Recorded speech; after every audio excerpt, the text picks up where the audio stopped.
Lawa pula design pintu ni. Okey, kita kat Dewan Haji Mahidin lagi.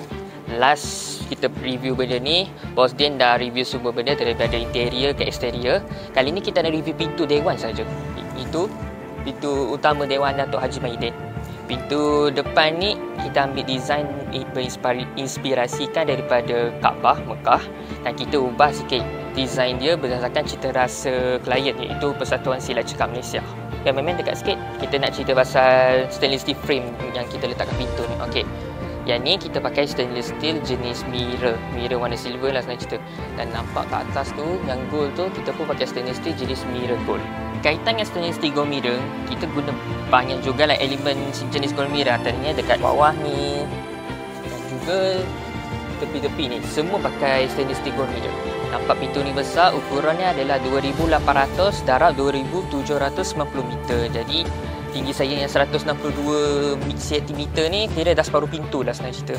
Ukuran yang tulisan Jawi ni kami pakai jenis CNC. Ketebalan dia adalah 5mm dan 12mm. Signage ni pun pakai CNC. Yang design petak ni pun kami pakai CNC. Nampak banyak petak-petak ni kan. Kita pun pakai jenis CNC, ukuran dia 12mm. Stainless steel mirror dah, stainless steel mirror gold pun dah. Yang ni kalian rasa kita pakai stainless steel mirror gold juga ke? Tak. Kita pakai acrylic gold. Kalian boleh nampak spelling dia sebab sebutan saya mungkin tak betul. Itu ejaan dia, acrylic gold. Kasih. Kita pakai acrylic gold.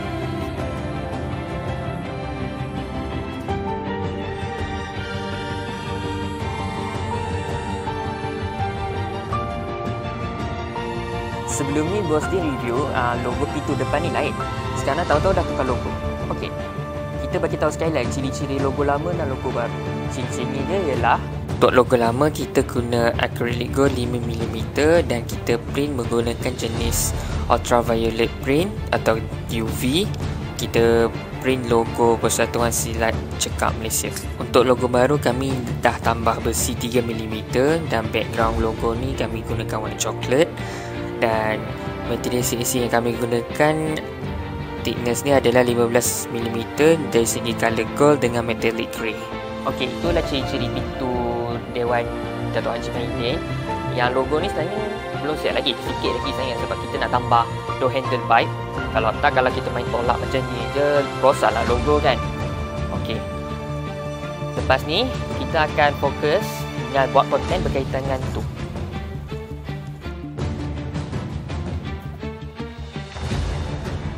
Tak lama lagi kita akan review surau Dewan Datuk Haji Mahidin. Sebelum ni kita review hanya pakai voiceover. Kali ni eksterior dah siap, interior pun dah nak siap.